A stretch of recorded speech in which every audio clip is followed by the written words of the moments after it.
All right, this whole time I thought I was recording and I wasn't. So this is the aspect video. So I guess it was good practice. So hello, welcome to Lily Sky Tarot. And this is the Gemini new moon reading and the aspects. And it's a Gemini reading.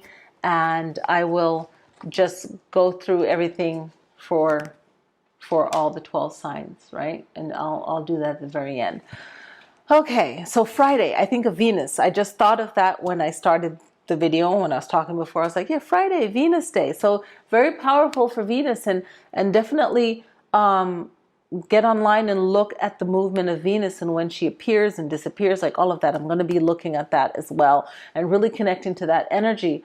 Male or female, because it's we're all at our initial start. We all start off in that form of that female energy, and then we become the female or the male. So check it out, science. Okay, so just looking at this, we're all one, but we have this two energy, and mastering this balance within. We have to master it within, right? So that's definitely checking out the numerology video. So let's look, because there's a lot of twos that happen. So watch that and watch this. So the new moon astrology, talking about the aspects and the reading, okay, is what I'll title this video. So the squares. We're going to look at the square of Mercury and Venus squares Neptune, okay? So the squares are challenges, okay? So the squares are challenges, and we can learn from our challenges. The challenges aren't fun. No one really cares for challenges. We're not all like, yay, a challenge, right? But what can we learn from them, right? And this is what we need to focus on. Because remember, the Neptune is about dreams. It's about intuition, things that we don't see that's happening, right? But it's happening. And just because you can't really see it, or someone is not saying, yes, I'm messing with you. Yes, I'm helping you. I'm your guardian, on the other side, or, but that Neptune energy is more of things that we can't see, right? It could be our imagination, our dreams, our intuition. You really use your intuition. You don't have to see something to know that, hey, this is not right. Okay? So that Neptune can be positive, yes, trusting your intuition to really see what is there. Okay? Bringing it home. So Mercury is all about communication. Venus is all about love, beauty, and Venus wants to protect what she possesses, right? She's the feminine aspect, where Mars, the masculine. So we think of Venus as beauty and love, but Venus is also a warrior when she needs to protect what is hers. So the square is about frustrated energy. It's about not getting along. It's about obstacles. It's about tension and challenges. This is happening in the 11th house. Mercury and Venus in the 11th house of your aspirations, of your groups, your groups you associate with, your goals, your friendships, okay? So Mercury is communicating with Venus, and there is some miscommunications that can happen there. These two planets are communicating, right? So, and they're communicating in the house of group contributions. So you're looking at, what is this situation contributing to me? Is it or is it not, right? And it's putting a light on issues of contribution, right? And what are you doing for me, right? The first time I recorded that, real good stuff. Okay, so that's it. All right, so it's like getting it through. Now Mercury squares Neptune. Neptune is saying, really trust your intuition, right? Mercury is communicating the best way it can and wants to make sure that there's no miscommunication, but there's going to be miscommunication, and you have to see it, right? So there's a frustration in the communication with your intuition. Some people are completely blind to it. Some people are completely open to seeing things for what they really are, right? So it's making this combination of Mercury squares Neptune is making it very complicated and confusing to make decisions, right? So it's not necessarily a good time for business, but it's a new moon. So you have the auspicious effect of the new moon happening, starting a new cycle now.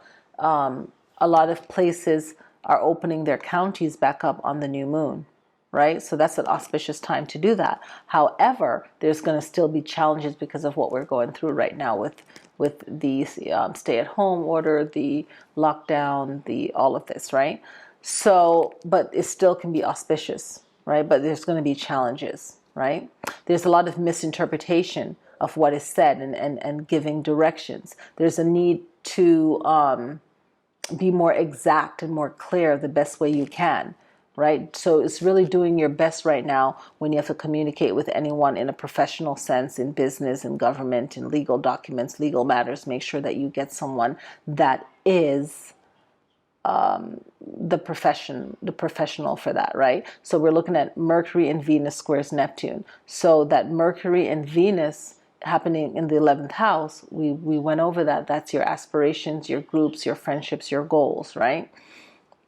Now, the Mercury squares Venus. Venus knows what she loves and what is important to her and what she needs, right? Venus is communicating this and feeling very frustrated regarding what she loves and possesses and what she owns. So this energy and this emotion and this action can be extreme because it wants to protect what is vital for it, right? Its possession. So it wants things to, Venus energy wants things to move forward, and so does Mercury. But there's conflict happening, right? So it's just highlighting that there's conflicts happening with moving forward and trying to find a balance between the conflict of things moving forward. Now here comes the trine of it, right? So the trines are very supportive, they're harmonious, they're good luck, they're auspicious and all of that. Now this is happening in the 6th house,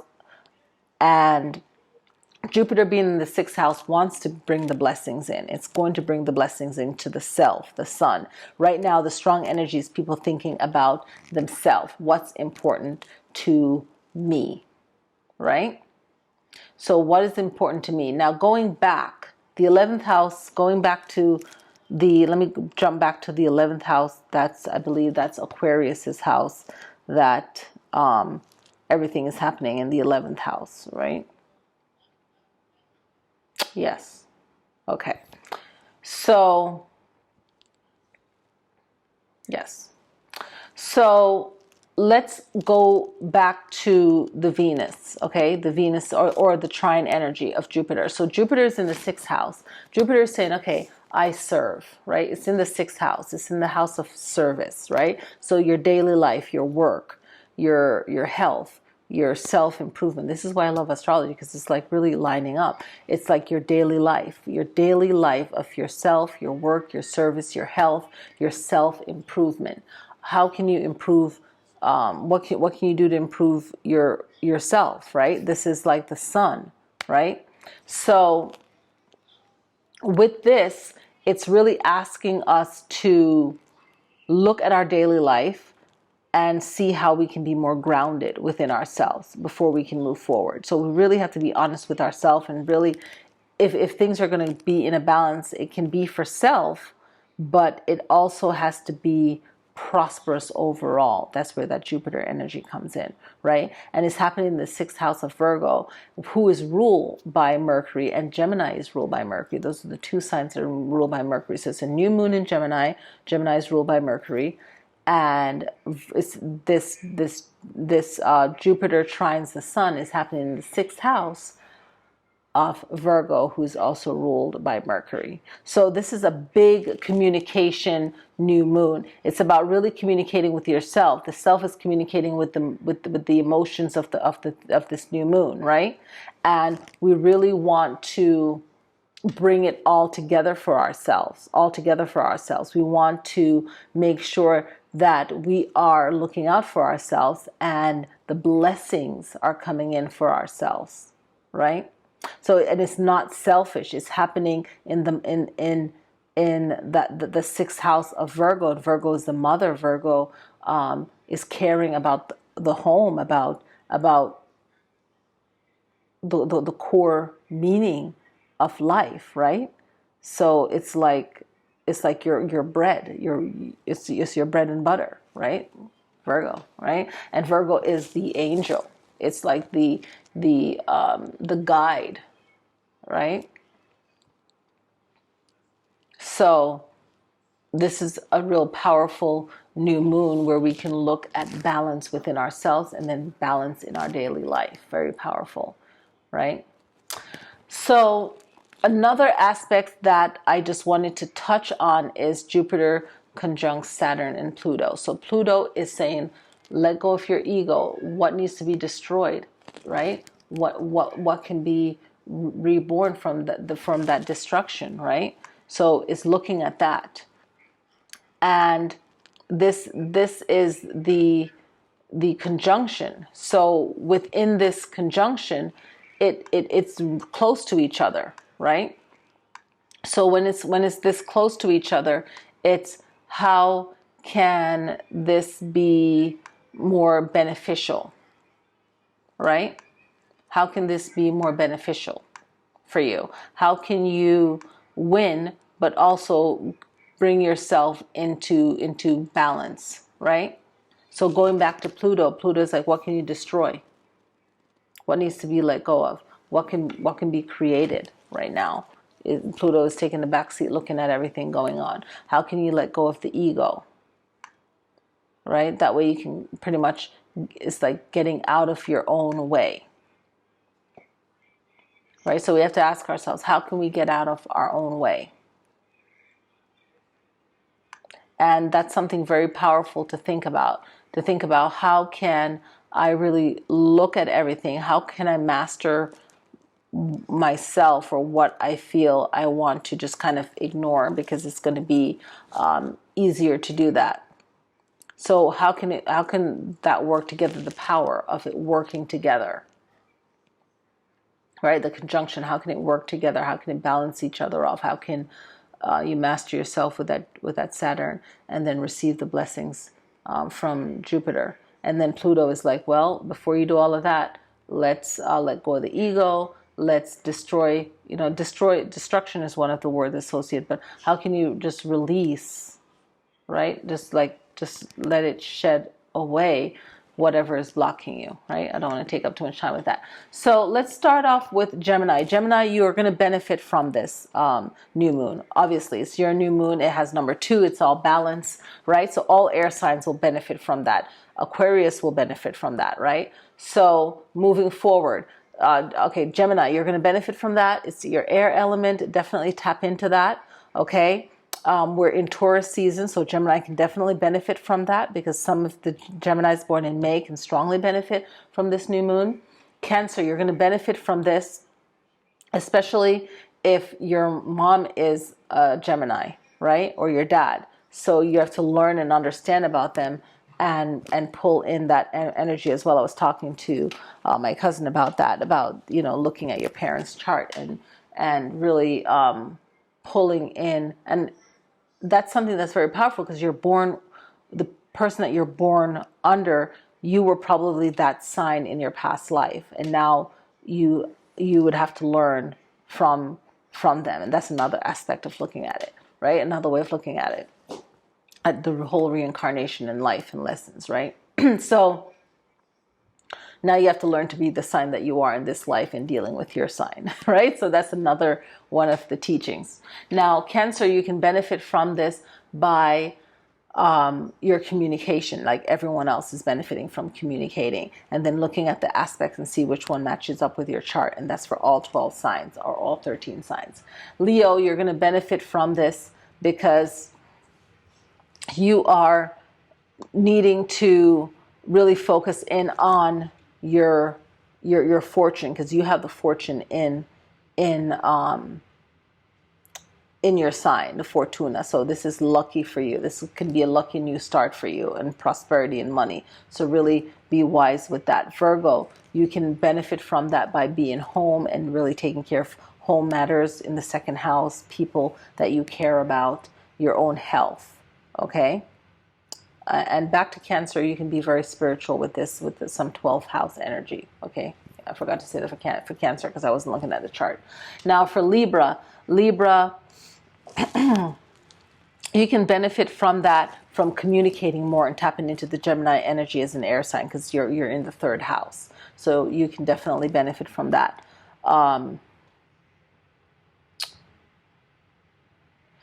Scorpio, you can benefit from compassion for yourself and self-care. Being in the 4th house, you can benefit from self-care, taking care of yourself.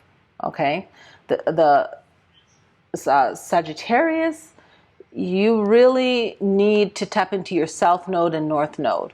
Okay, what's in your past that's messing you up? Okay, and what can you look forward to and bless yourself for the future? Really focus on the North Node, and what does the North Node mean? Your future prosperity, future. South Node, past relationship, past karma, and understand that and really work out those issues, Sagittarius. But also look at what in your birth chart is your North Node and your South Node, and really focus in on that. And then you can plan your meditation around that, your business, whatever it is, it's going to offer you some guidance. Okay, Capricorn, you can benefit from the blessings of Jupiter. Okay, the whole 6th house energy going on. You can tap into that. Okay, Capricorn, you can tap into Pluto, Jupiter, and Saturn. Okay, and that Virgo Earth energy, because you're an Earth sign as well. Okay. Aquarius, you are in the descending, so you want to think about your privacy, your health. You just want to really focus in on yourself. You want to bring balance into your life, because you are in Libra's house, and you really want to look at balancing out your body, your mind, and just anything. Research what's the descendant mean. Okay, it's really just kind of just taking it slow and being by yourself. Some of you, even though we're in this whole quarantine thing, it's really about self-care for yourself, and it's finding more balance in your life, right? And balancing out your life and moving forward towards that. Pisces, it is for you to think about.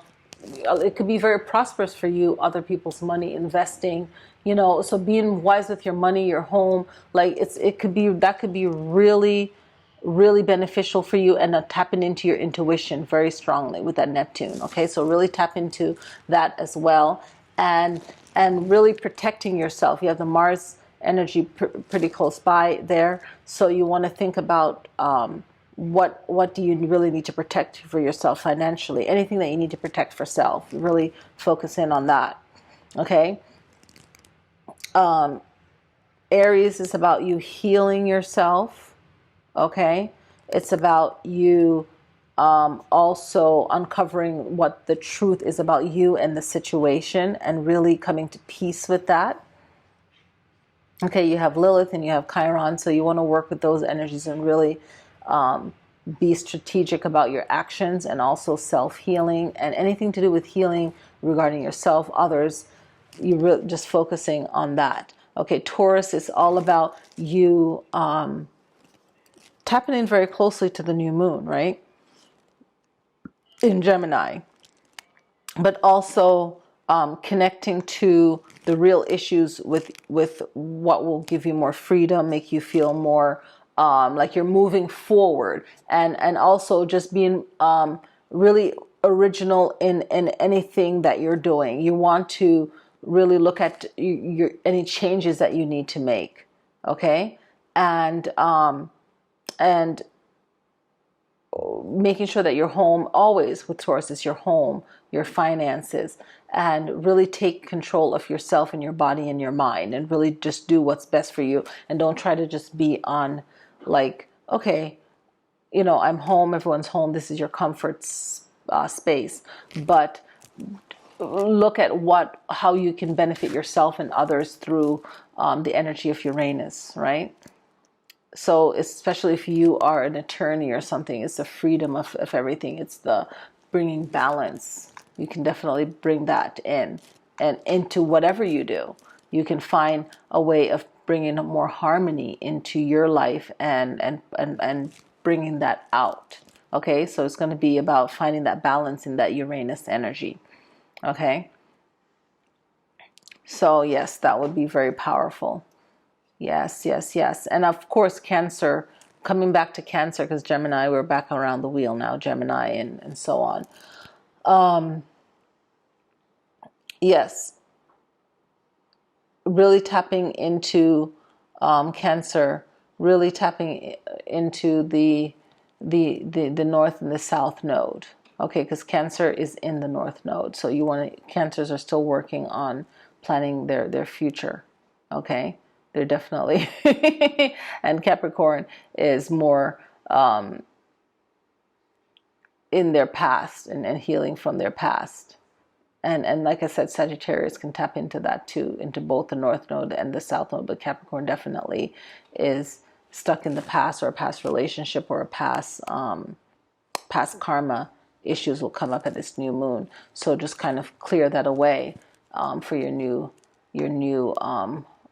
future, your new cycle of the moon leading up to the next full moon. And we really want to work with this new moon in Gemini in our communicating with ourselves, in our communicating with others, because we want to be ready for June, right? So the blessing that June is going to bring on the full moon, which is a lunar eclipse, right? On Friday, another Venus, Friday, June 5th, the full moon is going to be a lunar eclipse, full moon in Sagittarius, very powerful. Here comes the traveler, the centaur, right? But this lunar eclipse is going to be it's happening at 12:12 Pacific Standard Time. So this 12 number is going to be very powerful, right? And remember, all of the lunar and solar eclipse is not a time to cleanse crystals or do anything like that. Different traditions, you'd stay inside. If you do go outside, it's the energy is very strong, and especially if someone's born, close to the lunar eclipse and solar eclipse, is very strong emotions, very talented, but very strong emotions. So we want to get ourselves ready for that lunar eclipse energy. Okay. So I'll make another video on that. So definitely work on communicating with yourself this new moon, communicating with others, so that there is some kind of balance that we can come to, because this new moon moving into the full moon is going to be like the testing zone of days to bring about moving forward and finding that new balance. I call it. It really is moving into a new normal, a new everything, and it can be done. So I hope you guys enjoy this reading. Happy new moon in Gemini. Enjoy it, and I will see you guys next time.